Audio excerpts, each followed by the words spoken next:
भारताच्या स्वातंत्र्याला 80 वर्ष पूर्ण होत आहेत आणि अजूनही काही भाग असे आहेत की त्या ठिकाणी विकास हा फक्त नावालाच उरलेला आहे. आपण बुलढाणा शहरातील मुस्लिम बहुल भागामध्ये आहोत. आपण या ठिकाणी बघू शकताय हा जो भाग आहे या भागात मोठ्या प्रमाणात घाणीचं साम्राज्य जे आहे ते आपल्याला बघायला मिळेल आणि रस्त्याची जी दुरावस्था आहे ती देखील आपण या ठिकाणी बघू शकताय.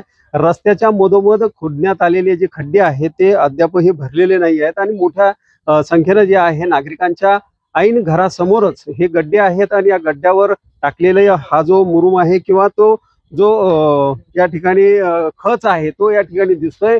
कुठंतरी इथले जे नागरिक आहे या नागरिकांना इथल्या लहान मुलांना आणि वयोवृद्ध नागरिकांना देखील या ठिकाणी याचा धोका जो आहे तो निर्माण झालेला आहे.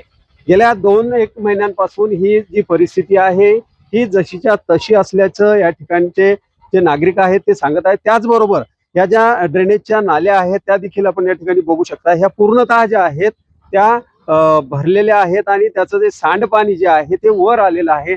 नळ या भागात आल्यानंतर हे सांडपाणी जे आहे हे सर्व सांडपाणी रस्त्यावर येत असल्याचं देखील सांगितलं जात आहे. नगरपालिकेच्या वतीनं लाखो रुपयाचा महिना देऊन देखील ठेकेदारांचं स्वच्छता करणाऱ्या ठेकेदारांचं या ठिकाणी जे आहे अक्षम्य दुर्लक्ष होत असल्याचं या ठिकाणी चित्र आहे. आणि याच सर्व बाबींवर बोलण्यासाठी आपल्यासोबत या ठिकाणचे जे नागरिक आहेत ते आपल्यासोबत आहेत. त्यांच्याशी आपण बोलूयात. काय नेमकं त्यांचं म्हणणं आहे ते त्यांच्याकडून आपण जाणून घेऊयात. काका तुमचं नाव काय आणि तुम्ही कुठे राहता आणि काय नेमकी समस्या आहे तुम्हाला? माझं नाव शेख खलील आहे.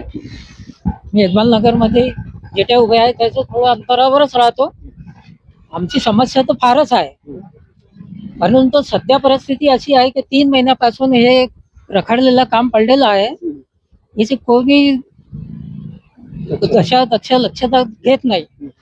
आता सध्या असं झालंय की 15 दिवसा पहिले की जे वाल बसवला त्याच्यामध्ये नालीचं पाणी चाललं गेलं आणि गेल्यानंतर आम्हाला 8 दिवस त्याचं मुत्रीचं पाणी प्यावं लागलं. आणि सध्या परिस्थिती आहे आमच्या घरासमोर ढिगारे पडलेले आहे, चालायला रस्ता नाही आणि गाडी यायला रस्ता नाही. ही नालीचं वारंवार सफाई होत नाही. आमच्या घरामागची नाली आहे ती साफ होत नाही. ठेकेदार येते आपलं ते माणसाला चल हकलपट्टी करते चालते असे काही करून आम्ही चालल्या गेलते. आणि कचरा इथे फार टाकीजवळ बी फार कचरा पडलेला आहे. कोणी याच्यात दक्षता घेत नाही. परंतु आमचं असं म्हणणं आहे की याच्यावर लक्ष देऊन जरा काळजीपूर्वक काम करावं तर आमचं समाधान होईल. निश्चितच तर काळजीपूर्वक काम करावं असं ठेकेदारांना या ठिकाणी सांगणं आहे. मला सांगायला काय समस्या आहे तुमची, काय सांगा? मैं प्रभात 2 का इकबाल नगर का रहवासी हूँ और मैं भी शहर प्रतिनिधि हूँ। और ये जो वार्ड की जो समस्या है इसमें सबसे पहली बात है कि जब से ये नाली खोद के गए 3 महीने तो नाली वैसी पड़ी रही। उसके बाद में हमने नगर सेवकों को बोला, लेकिन जो वार्ड के जो नगर सेवक है इन्होंने तो काम किया ही नहीं। लेकिन वार्ड क्रमांक 3 के जो नगर सेवक यूनुस खान है उन्होंने आकर कम से कम यहाँ पे ये कनेक्शन दिलाए उन्होंने और ये नाली को मूछने को लगाया। और पीछे की जो नाली है वो इस कदर भरी हुई है, अभी आप देखेंगे तो क्योंकि ना वो भी मैं मेरे हाथ से निकाला कई बार और फोटो डाला सीओ साहब को, लेकिन वो भी नाली 1-2 बार हमारे नगर सेवक यूनुस खान ने वो भी नाली निकाल कर दिए। लेकिन वो हमारा कहने का मतलब है कि जो ये वार्ड के जो नगर सेवक है उनका काम है इस पर ख्याल देना। ये पूरे वार्ड में कितनी गंदगी फैली, पानी की टाकी के नीचे भी कितनी गंदगी है उसका भी कोई ख्याल नहीं कर रहे हो। यानी ये रोड का भी जो है इस पे भी ख्याल नहीं है। तो हमें क्या है कि जो बुजुर्ग लोग नमाज के लिए जाते तो इनको जाने के लिए कितनी तकलीफ है नमाज के लिए यहाँ पे। और उसमें क्या होता है ये पानी भी जो हमने भरे, मैंने उस दिन सीओ साहब को फोन लगाया था कि ये गड्ढे के अंदर संडास का पानी उसके अंदर जा रहा, और हमने उसको फोन लगाया तो बोले तुम एक काम करो बंद कर दो कनेक्शन और 1 घंटा में वापस तुमको नल दूंगा। उनको आने के बाद में हमने वीडियो शूटिंग डाले कि देखो हमारा पानी का हाल क्या है। तो ये भी नगर सेवक देखने के लिए तैयार नहीं कि ये इनके ऊपर क्या बीतती करे। तो इसलिए इस पर ख्याल देना चाहिए और नगर सेवकों ने भी इस पर आके ख्याल देना चाहिए कि इनकी तकलीफ क्या है। मला सांगाल की नगरपालिका लाखो रुपये खर्च करते स्वच्छतेच्या या कामावर, तरी देखील या भागात जे आहे स्वच्छता दिसत नाहीये. काय तुमचं म्हणणं आहे? मला असं वाटते सर, काय हे लाखो रुपये निधी येते वार्डमध्ये, ते हे पैसे कुठे जाते, हे कशासाठी असते पैसे? तुम्ही हे बघा वार्डमध्ये आता हे काय परिस्थिती आहे. लहान लहान शाळाचे पोळे जाते एकूण. हे हर प्रत्येक घरमध्ये एक शाळाचं पोरं असते. बोल सकते एक हर एक घर में एक स्कूल का बच्चा निकलता है. अभी स्कूल का बच्चा तैयार होके स्कूल में जाता है और उसके पैर नाली में भरता है, तो उससे क्या सिचुएशन जाती है. तो आप देख सकते हैं यहाँ की परिस्थिति. और एक परिस्थिति है मुस्लिम कौम है, और यहाँ के मेंबर नगर सेवक जो है, ये भी सोचना चाहिए नगर सेवकों ने भी कि अपने अपने वार्डों में ख्याल ध्यान देना चाहिए. ये मेरा इतना कहना है. आपल्यासोबत आणखीन काही नागरिक आहेत, त्यांच्याशी बोलूया. काय काका, काय तुमचं, तुम्ही कुठं राहता आणि काय नेमकं तुमचं म्हणणं आहे? मी इथंच राहतो. माझं नाव फिरोज अहमद खान आहे. वार्डाचे इलेक्शन झाले, नगराध्यक्ष निवडून आले, मेंबर निवडून आले. आम्ही त्यांना आमच्या मतांना निवडून आलो. प्रॉब्लेम हे टाकी जेव्हापासून बनेल आहे, त्याचा वॉल कंपाऊंडसाठी आमचे लाडके आमदार संजूभाई गायकवाड यांना 15 लाख रुपयाची निधी दिलेली आहे. आणि इलेक्शन निवडून आल्यावर ते अध्यक्ष झाले आणि मेंबर पण निवडून आले. तो या टाकीवर पाण्याचा लोकांचं लक्ष नाही आणि ते वॉल कंपाऊंड कधी होणार? 5 वर्ष आम्हाला असे घुमवून देणार आणि त्याच्यानंतर हात पाय जोडणार, ते मेंबर परत येणार. तर याच्यावर आम्ही बोलतो की कधी होणार, आणि त्याला फोन करतो. या रस्त्यावर त्रास आहे लोकांना. आता घराच्या समोर पूर्ण तुटेल काम पडेल आहे, गाड्या मोठ्या ठेवायला जागा नाही. याच्यावर जिम्मेदार कोण आहे? आमदारांना थोडंसं आपले जे आमचे मेंबर आहे वार्ड प्रभाग 2चे, यांना लाज वाटायला पाहिजे की फोन केल्यावर तो फक्त येतात नाल्या थोडंसं साफ करायचे.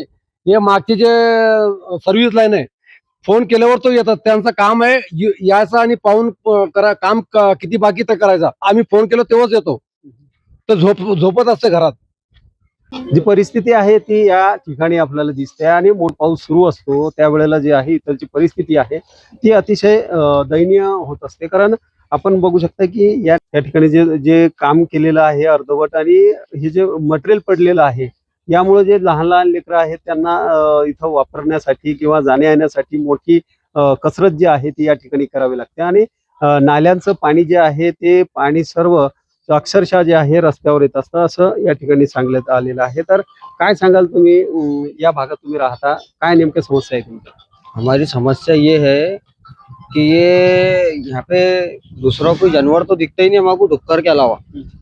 ये पूरे ऐसे डुक्कर विक्कर, ये क्या है, हमारा एरिया है कि क्या है ये? हाँ, फिर ये गड्ढे है, नमाज के लोग जा रहे हैं, ये जा रहे हैं, बड़े बड़े गड्ढे. वो नाली का वीडियो लो, तुम्हारे पीछे की नाली का वीडियो भी लेके जाना. पूरा कचरा, वो नाली भर गई तो और पानी रोड पे आता. वही लोग नमाज को जाते अतारी में, तकवा मस्जिद में, इसमें तो वही लोगों के आंख पे पानी उड़ता है, उस पर नमाज चलती क्या?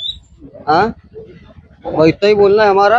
और हमारा काम कर दो, नहीं तो फिर ये रोड नहीं बनता होगा तो हमारे को बोल दो, हम उसको पूरा खोद डालते, सबों के रोड बंद कर देते हम आने वालों के. जिसको तकलीफ होगी फिर वो बराबर नगर पालिका में जाएगा और वहाँ जाके बैठेगा. मैं यहाँ पे गाड़े आड़े लगा दूंगा, उधर जाने वालों का रास्ता बंद कर दूंगा, आने वालों का रास्ता बंद कर दूंगा. हम बोल रहे तो हमारे को बोलना नहीं देते. वही इतना ही बोलना चाहता हूँ.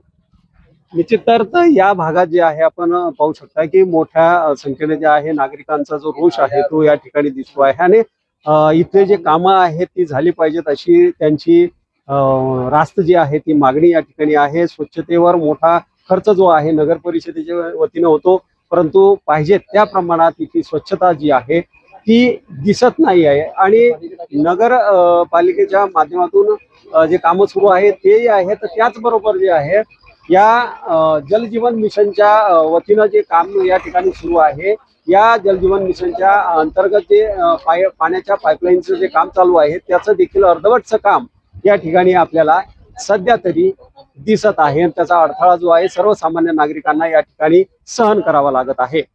एकबाल नगरातील पाण्याच्या टाकीजवळ आपण या ठिकाणी आहोत. आपण या ठिकाणी बघू शकता ही पाण्याची टाकी आहे, आणि या पाण्याच्या टाकीच्या खालीच जो परिसर आहे तो आपण या ठिकाणी बघू शकताय. अत्यंत दयनीय परिस्थिती जी आहे ती आपल्याला या ठिकाणी दिसते. कचरा जो आहे तो मोठ्या प्रमाणात या ठिकाणी पडलेला आहे. आणि घंटागाडी येत असली तरी ती रस्त्यानं येत असते, आणि रस्त्यावरून येत असताना जे रस्त्यावर लागलेले जे घरं आहेत ते लोक जे आहेत तो कचरा त्यामध्ये टाकतात. परंतु काही लोक या पाण्याच्या टाकीच्या परिसरात जे राहतात तर त्या ठिकाणी रस्त्याची अवस्था दुरवस्था असल्यामुळं कुठली गाडी त्या ठिकाणाहून येत नाही आणि त्यामुळं जे आहे इथले जे नागरिक आहेत या नागरिकांचा जो कचरा आहे तो या सर्रास या पाण्याच्या टाकीच्या खालच्या भागात जो आहे आपल्याला या ठिकाणी पडलेला या ठिकाणी दिसतोय. मोठ्या संख्येनं जे आहे इथं रोगराई पसरण्याची भीती देखील आहे. कारण पाणी पावसाचे दिवस आहेत. पावसाळ्यात जर का सलग जर पाऊस सुरू राहिला तर या ठिकाणी आजार जे आहेत ते आजार बळावू शकतात. अशी जी परिस्थिती जी आहे ती या ठिकाणी आपल्याला पाहायला मिळते. आणि आपल्यासोबत बोलण्यासाठी महिला आहेत या भागातल्या त्यांच्याशी आपण बोलणार आहोत. या भागातील महिला आपल्या सोबत आहेत, त्यांच्याशी आपण बोलूयात. नेमकं त्यांना काय या ठिकाणी समस्यांना सामोरं जावं लागतं. मग अशी काय सांगाल या परिसरात जे घाणीचं साम्राज्य दिसते, काय म्हणणे तुमचं याच्यात? पूर्ण घाण आहे, इडी डुकर मरता सडता, काही कोणी केवळ करत नाहीये. काय हे असं केलं पाणी पाहिजे? प्या कचरे उचललं पाहिजे, घाण उचलली पाहिजे, जरा सोय घेतली पाहिजे पाणीची. ते टाकी धुएल नाही, गंद पाणी येऊ राहिलं. कचरा गाडी येत नाही का इकडे? नाही येत नाही, ही आली बी तर अशीच चालली जाते. रस्ताच नाही यायला. लोक त्या कचरा गाडीत कचरा टाकत नाहीत का मग? घरातलं टाकता, हे जो राहिले उठले 12 वाजता ते आणून टाकता इथे. यामुळे अशी रोगराई नाही पसरणार काय? असं जर तुम्हीच जर इथं जर कचरा टाकला तर यानं हे आसपासचे टाकता, दूरवाले नाही टाकता. तो रोड के कारण ही रोड नहीं बना इसलिए गाड़ी नहीं आती है। हं. तर आपण या ठिकाणी बघू शकता जी पाण्याची टाकी आहे ती या ठिकाणी आहे, परंतु कुठली स्वच्छता होत नसल्याची देखील ओरड जी आहे नागरिकांकडून होते. आणि इथला जो परिसर आहे या परिसरात घाणीचं जे साम्राज्य आहे ते या ठिकाणी पसरलेलं या भागामध्ये आपल्याला दिसत आहे. निश्चितच नगरपालिकेनं याकडं लक्ष देऊन वेळीच कचरा या ठिकाणी उचलला गेला तर रोगराई जी आहे ती पसरणार नाही आणि नागरिकांचं आरोग्य जे आहे ते सुरक्षित राहील. दीपक मोरे, नवराष्ट्र, बुलढाणा.